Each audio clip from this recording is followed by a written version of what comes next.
오늘 누가복음 22장 7절부터 13절에 있는 말씀은요. 예수님이 유월절을 준비하시는 그런 준비의 말씀을 하고 계십니다. 준비라는 말이 오늘 말씀에 보면 8절, 9절, 12절, 13절 계속 준비. 그래서 준비하시는 예수님이라고 하는 이 말씀을 가지고 있는 거죠. 첫 번째, 주님은 준비를 하셨는데 사람을 준비하셨습니다. 오늘 말씀에 보니까 예수께서 베드로와 요한을 보내시며 이르시되 이렇게 돼 있어요. 베드로와 요한을 보내시면서 주님은 준비를 하셨습니다. 베드로에게 요한에게 두 가지 준비를 하라고 하셨는데, 하나는 먹고 마실 수 있는 공간을 찾으라 이렇게 얘기하신 거고요. 두 번째는 우리를 먹게 하라 이렇게 얘기하십니다. 우리를 먹게 하라라고 하는 이 말씀을 보면 아마도 이 두 사람이 그날 식탁을 준비한 것이 아닌가 이런 생각을 할 수가 있습니다. 하나님은 우리가 하나님의 일을 감당할 때마다 자연의 세계를 움직이시고 또 자연의 법칙을 깨실 때 어떤 기적을 베푸실 때도 있지만 거의 대부분이 하나님은 사람을 통해서 일을 하십니다.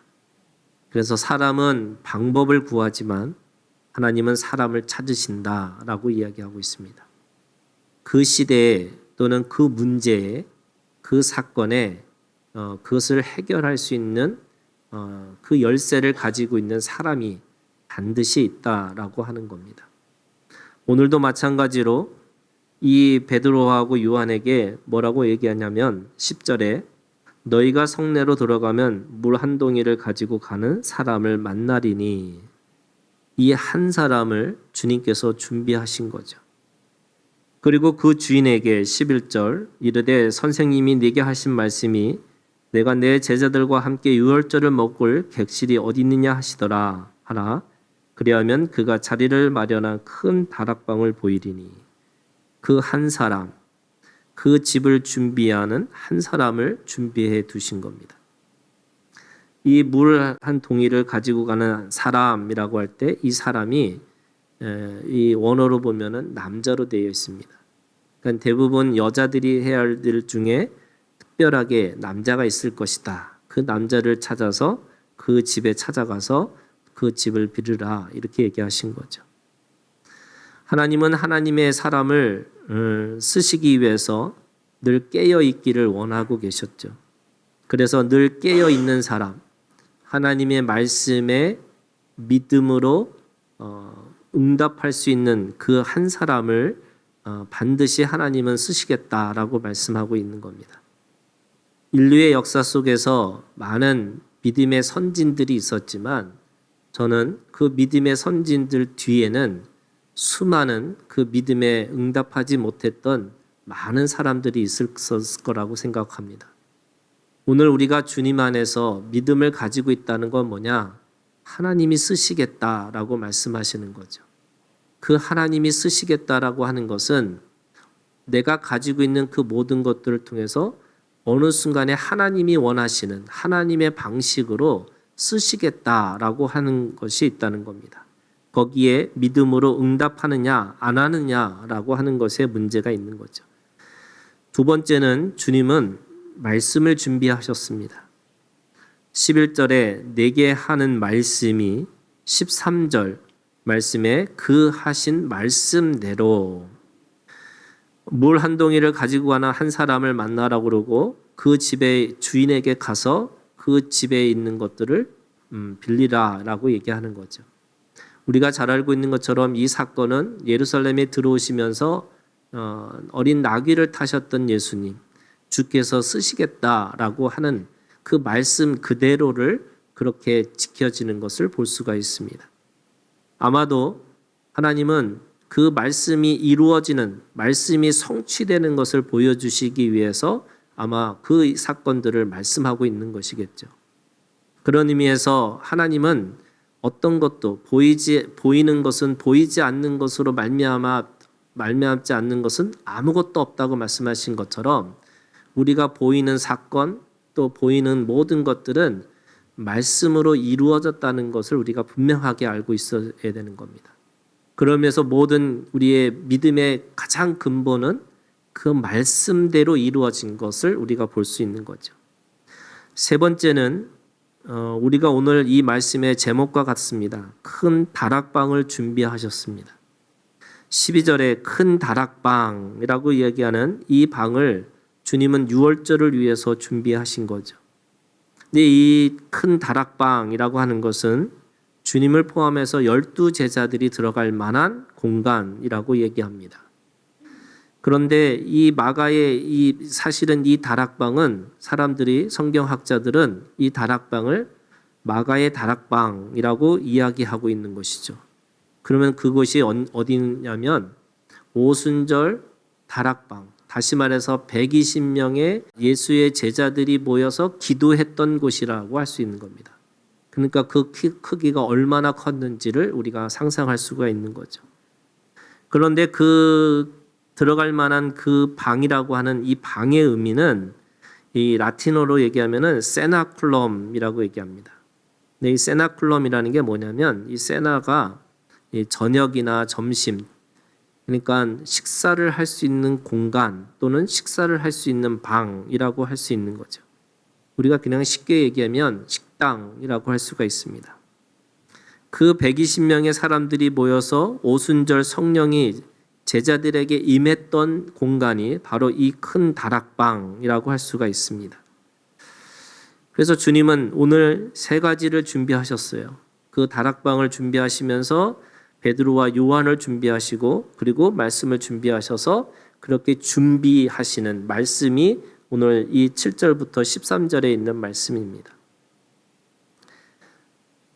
요즘에 사람이 죽을 때 뭘 가장 하고 싶을까 또는 가장 후회할까라고 생각해 보면 제가 요즘에 유튜브를 보면 세 가지를 얘기한대요. 사람들이 제일 후회스러운 게 뭐냐라고 했더니 자기가 마음대로 자유롭게 살고 싶었는데 그렇게 살지 못한 것에 대해서 후회스럽다 이렇게 얘기한답니다. 두 번째는 남의 마음에 한이 맺히지 않도록 살았으면 좋았을 걸, 또는 그 한이 맺힌 것에 대해서 내가 용서를 빌었으면 좋았을 걸 이렇게 생각하고 죽는답니다. 세 번째는요, 나누고 싶었는데 나누고 살지 못했다라고 이야기를 했답니다. 그런 것처럼 오늘 예수님은 이렇게 자기의 죽음을 앞두고 이게 준비하시는 이 모습을 우리에게 말씀을 하고 있는 거죠. 예수님이 준비하셨다라고 하는 것에 대해서 이 세 가지를 준비하셨지만 사실은 요한복음 17장에 보면 하나님이 우리한테 주신 말씀, 하나님이 우리에게 주신 이 일과 그리고 하나님이 주신 사람이라고 하는 세 가지에 대해서 기도를 하세요. 이것을 대제사장의 기도라고 이야기합니다.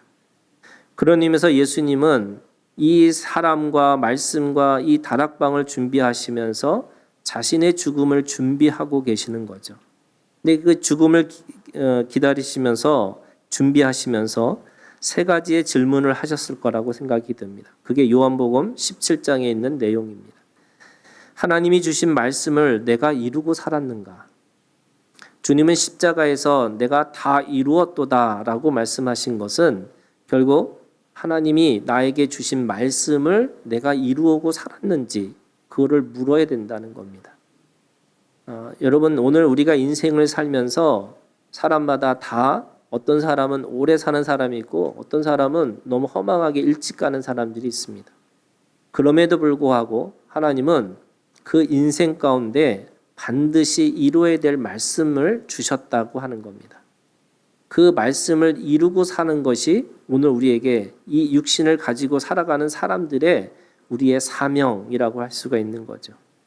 두 번째는 하나님이 주신 사람들에게 내가 복음을 전했는가, 또는 내가 사랑을 했는가, 또는 서로 격려하고 지지하고 살았는가.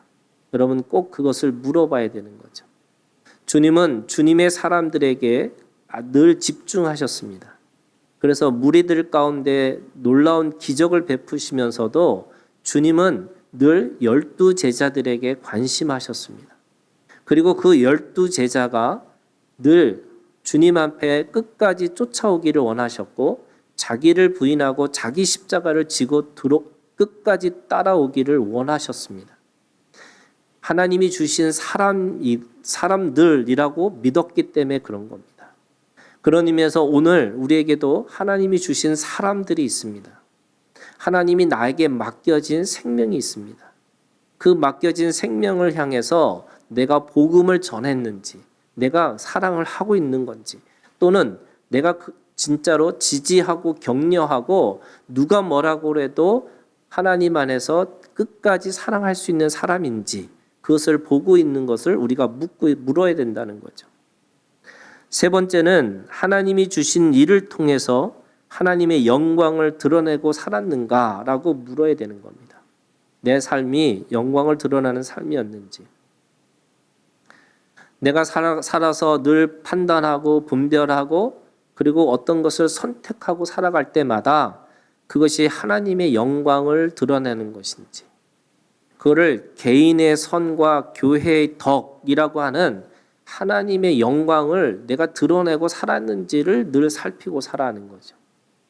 그래서 내가 마음대로 말할 수 있지만 내 말이 누군가에게 상처가 되고 내가 누군가에게 그 말이 또 다른 어떤 하나님의 영광을 가리울 수 있는 말이라면 스스로 절제하고 살아가는 거죠. 그래서 하나님 앞에 영광을 드러내는 삶이라는 것은 내가 절제하고 살아가는 삶이라고 할 수 있습니다. 여러분, 모든 그리스도인들은 이 세 가지를 마지막에 내가 죽으면서 이 세 가지를 묻고 죽으셔야 되는 거예요. 세상 사람들처럼 내가 왜 자유롭게 살지 못했을까? 왜 나누지 못했을까? 내가 왜 이렇게 용서하지 못했을까라고 하는 것보다 하나님이 나에게 이 인생이라는 이 육신을 가지고 살아가면서 물어야 될 수밖에 없는 이 세 가지를 반드시 묻고 살라고 말씀하시는 거죠. 그래서 말씀이 있는지, 나에게 사람이 있었는지, 영광이 드러나는 건지, 그래서 말씀이 이루어진 곳, 사람이 양육되는 곳, 영광이 드러나는 곳이 어디냐? 사실은 교회라고 얘기할 수 있습니다. 교회는 예수님의 핏값으로 이루어진 것이 바로 교회 생명 공동체라고 이야기하고 있습니다.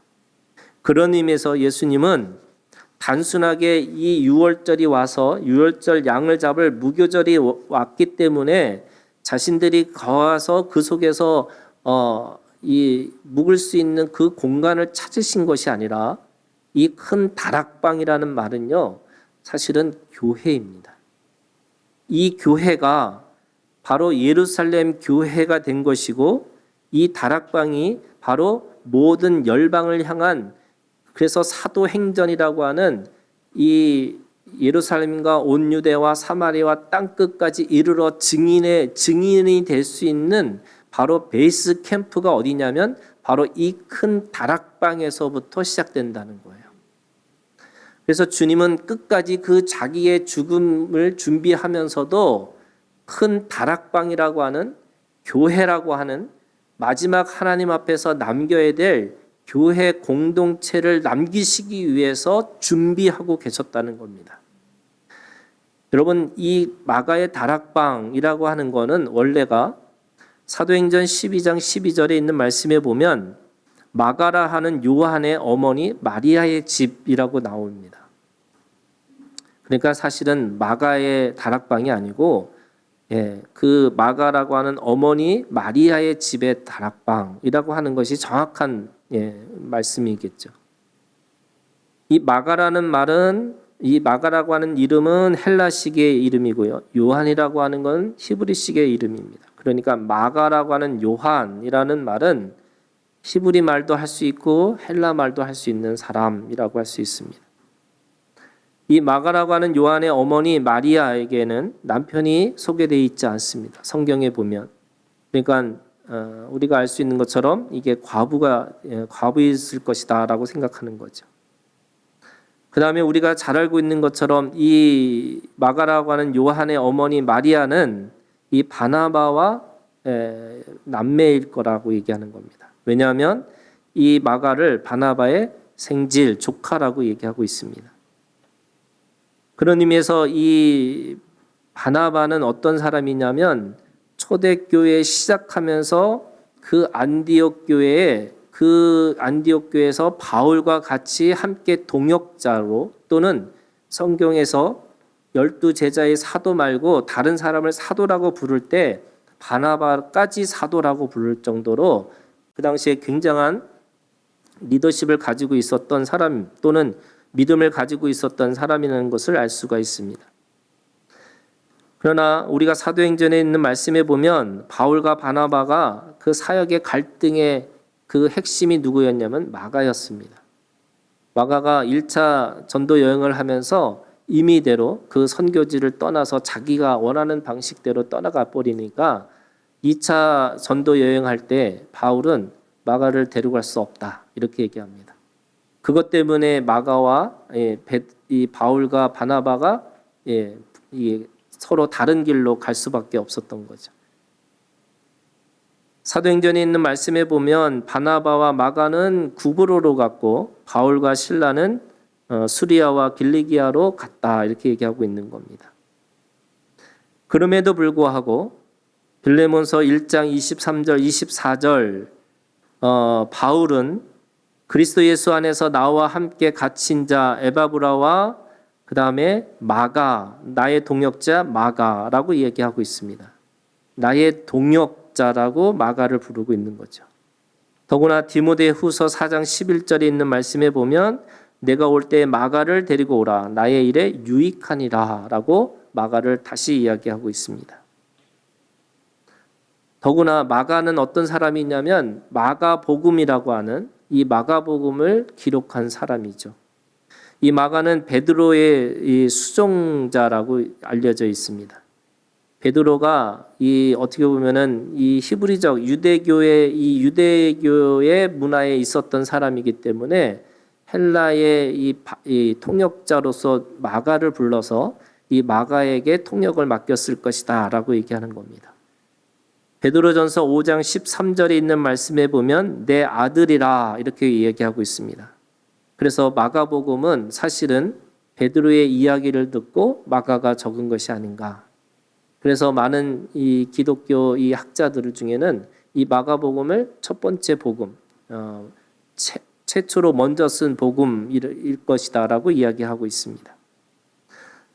제가 왜 이렇게 마가의 다락방이라고 하는 이 마가에 대해서 이야기하고 있냐면 단순하게 주님이 다락방에서 밥 먹기 위해서 모이신 것이 아니라 그 다락방이 그 기독교 역사, 초대교회 역사 속에서 얼마나 중요한 역할, 그 마가와 바나바와 바울을 통해서 그 하나님의 복음이 그 공간을 통해서 계속해서 퍼져나가고 증인들로 만들어졌다라고 이야기하고 있습니다. 바로 그것이 예루살렘 모교회의 공간이 됐다라고 말씀하고 있는 겁니다. 자, 그런데 여러분 생각을 해보세요. 원래 예루살렘에는 성전이 있어요. 거기에는 법궤가 있습니다. 그래서 성소와 지성소라고 하는 거룩의 거룩한 곳, 그것이 지성소예요. 그래서 하나님의 영광과 하나님의 임재가 어디에 있느냐? 성전에 있다고 믿었어요. 그래서 그들은 성전에 이 믿음을 가지고 늘 어느 곳에 있든지 성전을 바라보고 기도했습니다. 그리고 성전은 그 하나님의 영광과 하나님의 임재가 임하시는 곳이라고 믿었습니다. 그런데요, 여러분, 예수님은 성전에서 마지막 만찬을 하신 것이 아니라 다락방에서 하셨고 그 다락방이 바로 초대교회의 모교회인 예루살렘 교회가 됐다라고 말씀하고 있는 겁니다. 바로 성전이 아니고 일상의 삶을 사는 곳, 바로 그것이 예수님의 교회가 되었다고 말씀하고 있는 겁니다. 여러분, 다락방이 아니라 그것은 교회였습니다. 오늘 예수께서 48장 30절 35절에 있는 말씀에 보면 오늘 여호와 삼마라고 하는 믿음이 있습니다. 여러분, 여호와 삼마라는 거는 너무나 많이 듣던 말이죠. 그 성읍의 이름을 여호와 삼마, 이걸 영어로 얘기하면 God is there입니다. 하나님이 거기에 계셔라는 거예요. 옛날에 아우슈비츠 수용소에서 이 감옥에서 사람들이 나중에 그곳에 갔더니 유대인들이 쓴 글이 있었다며. Where is God? 하나님 어디 계시냐고. 그랬더니 그 옆에 다른 곳에 God is here. 하나님이 여기 계시다고. 그 믿음이 뭐냐면 여호와 삼마의 믿음입니다. 사람들은 아름답고 휘황찬란하고 그리고 너무 좋은 곳에 하나님이 계신 곳이라고 생각을 했는데 큰 다락방이라든지 아니면 그 죽음을 기다리고 있는 그 수용소의 그 방에 하나님이 계시다. 이게 여호와 삼마의 믿음입니다. 여러분, 이 여호와의 삼마의 믿음이 있기를 주님의 이름으로 축원합니다. 왜 여호와 삼마가 왜 이 말씀이 우리한테 중요하냐면 에스겔 40장부터 48장이요. 하나님의 나라, 새 하늘과 새 땅이라고 하는 새 예루살렘에 대해서 환상을 보는 말씀이에요. 그런데 그 땅이 얼마나 큰 땅이냐면 정확하게 13km 해서 사방으로 둘러싸여 있는 땅이라고 얘기하는 거예요. 이게 25,000척, 25,000척이에요. 그런데 그 땅이 그냥 어떤 땅이냐면 제사장의 땅이 있고 레위의 땅이 있고 또 왕의 땅이 있습니다. 각각의 땅들이 있다고 이야기하고 있어요. 그게 에스겔 전체에서 얘기하고 있는 거예요. 그 안에 성소도 있습니다. 여러분, 그 성소가 가장 중앙에 있어서 그 땅이 거룩한 땅이라고 얘기하는 거예요. 그런데 그 마지막 땅의 순서가 어디냐면 이 48장 30절부터 우리가 읽은 말씀이에요. 그 땅은 어떤 땅이냐면 30절에 있는 말씀에 보실래요? 그 성읍의 출입구는 이러하니라. 북쪽의 너비가 4,500척. 그러니까 25,000척 안에 가장 낮은 곳, 그 안에 그 지금 말하는 땅이 있다는 거예요. 근데 그 땅을 뭐라고 부르냐면 35절에 있는 말씀에 보면 성읍이라고 얘기했어요. 성읍. 그러니까 제사장의 땅, 레위인의 땅, 성전 땅, 다 땅들이 구별되어 있는 땅들이 있다는 거. 그게 하나님의 나라예요. 그런데 그 땅의 한 곳에 성읍이라고 하는 그런 공간이 있다라고 얘기하는 거예요. 근데 이 성읍이라는 땅은 어떤 땅이냐? 48장에 있는 말씀에 보면 그 땅은요. 48장 15절에 보세요. 48장 15절. 이 25,000척 다음으로 너비 5,000척은 속된 땅으로 구별하여 뭘 세웠어요? 성읍을 세우며. 이 땅을 무슨 땅이라고 불렀어요? 48장 15절에 보세요. 이 성읍이라는 공간이 있어요. 그러니까 지금 이 40장부터 땅들에 대해서 쭉 얘기를 하시는 거예요. 하나님의 땅이 이런 거 땅이다. 그런데 이제 마지막에 15절 이 25,000척 다음으로 너비 5,000척은 속된 땅으로 구별하여 뭘 세웠다고 그랬어요? 성읍을 세웠다. 그러면 이 성읍은 무슨 땅이에요? 속된 땅이라고 얘기하는 거예요. 거룩한 땅이 아니에요.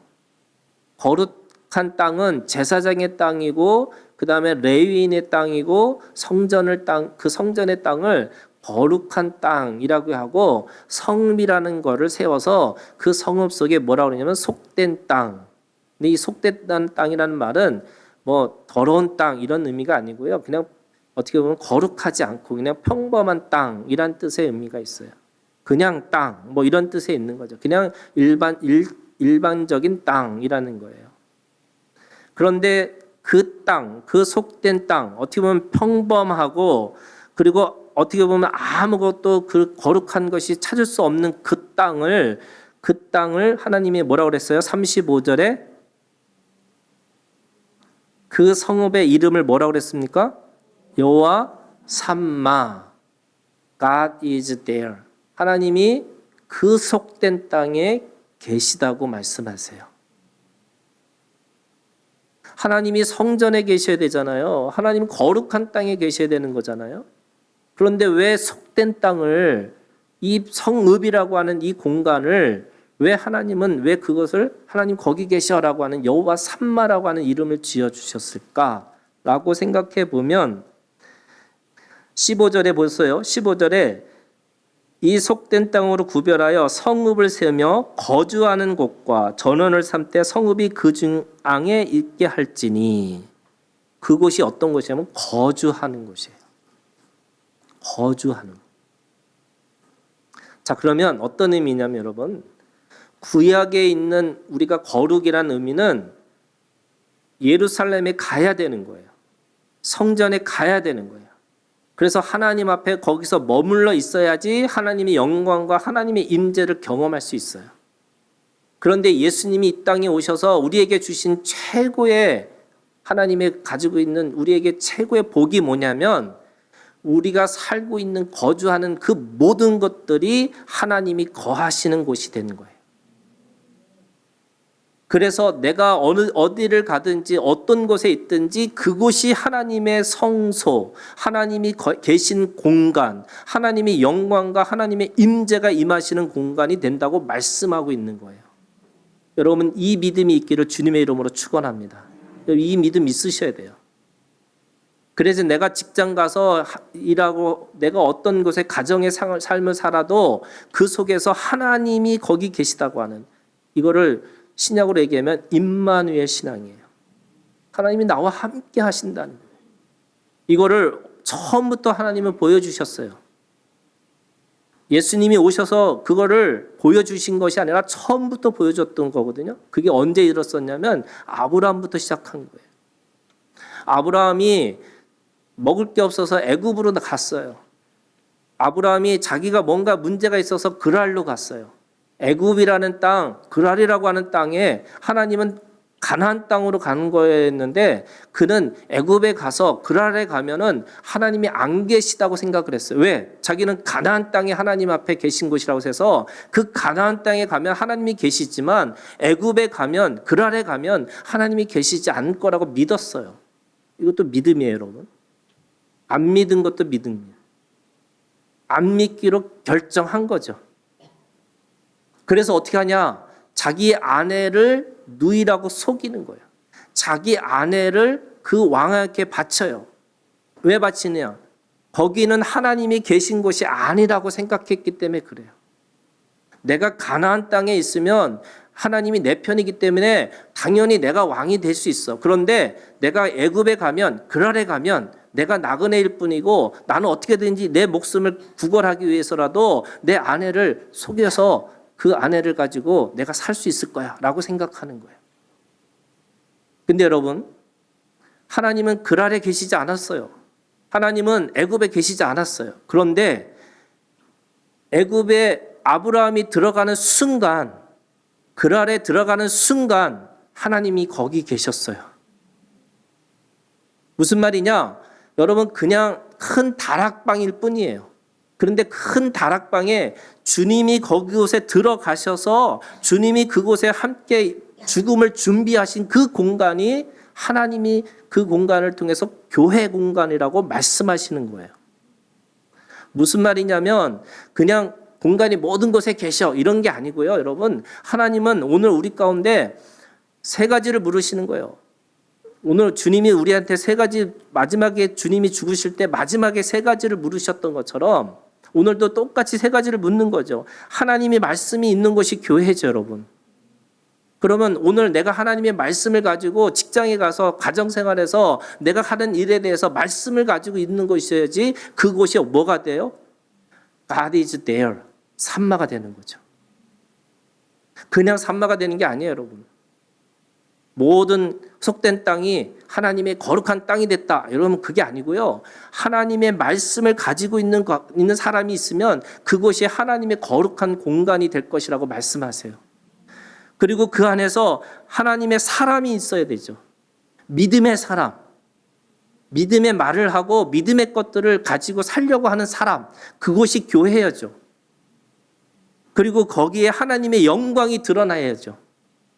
하나님의 영광이 드러나지 않는데 우리는 그걸 아무리 아름답고 아무리 좋은 교회를 진다 할지라도, 교회 건물을 진다 할지라도 여러분, 그것이 그냥 건물이지 하나님의 거룩한 공간이 될 수가 없죠. 그러면 속된 땅이라 할지라도 이 말씀이 하나님의 사람이 하나님의 영광이 있는 곳이라면 하나님이 그곳에 계실 거라고 말씀하세요. 여호와 삼마의 믿음이 있어요. 무슨 말이냐면 여러분 사람들은 그것이 교회라고 하는 성전이라고 하는 아름답고 거룩하고 사람들이 있는 곳이라고 생각하지만 결국 그들은 하나님의 말씀을 지키지 않았고 또 하나님 앞에서 하나님의 믿음을 말하지 않았고 또 하나님 앞에서 하나님의 영광을 드러내는 게 아니라 자신의 의를 드러냈던 곳이라면 그곳이 아무리 이름이 성전이라고 할지라도 그것이 뭐예요? 여러분 가장 속된 땅이 되는 거예요. 그런 의미에서 God is not there. 하나님 거기 계시지 않는 거예요. 그러면 오늘도 마찬가지 여러분. 오늘 우리가 주님 안에서 성공하느냐, 망하느냐, 부자냐, 가난하느냐, 내가 성취했느냐, 실패했느냐, 그거 아니잖아요, 여러분. 그거 아니에요. 결과가 아니에요, 여러분. 그 결과 속에서 과연 우리가 말씀을 가지고 지키고 있었느냐, 하나님의 사람으로 내가 믿음을 가지고 그 믿음을 지키고 있었느냐, 또 거기서 그 속에서 내 의의가 아니고 내 영광이 아니라 하나님의 영광을 드러냈느냐. 여러분 그거 보고 있으셔야죠. 여러분 이 믿음이 오늘 우리 가운데 있기를 주님의 이름으로 축원합니다. 그래서 그냥 세상 사람들에게 보여줄 수 있는 큰 다락방이 주님이 그곳에 가셔서 같이 그들과 같이 밥을 먹고 같이 함께 그들과 함께 그렇게 했던 6월절의 그 기념을 그곳에서 했던 것과 120명의 사람들이 성령이 오실 때까지 기도하면서 하나님 앞에 주여 오시옵소서라고 그렇게 기도했던 그 공간이 이 역사의 가장 귀한 예루살렘의 교회가 됐다는 거예요. 여러분 오늘 우리가 주님 안에서 내가 주님의 교회가 되기를 주님의 이름으로 축원합니다. 내가 주님 안에서 내가 말하고 행동하고 모든 한 것들이 여러분 그 안에서 말씀이 드러나고 믿음이 드러나고 하나님 앞에서 영광이 드러나기를 주님의 이름으로 축원합니다. 여러분 이 믿음을 가지고 오늘도 주님 안에서 준비하는 자가 되기를 주님의 이름으로 축원합니다. 기도하겠습니다.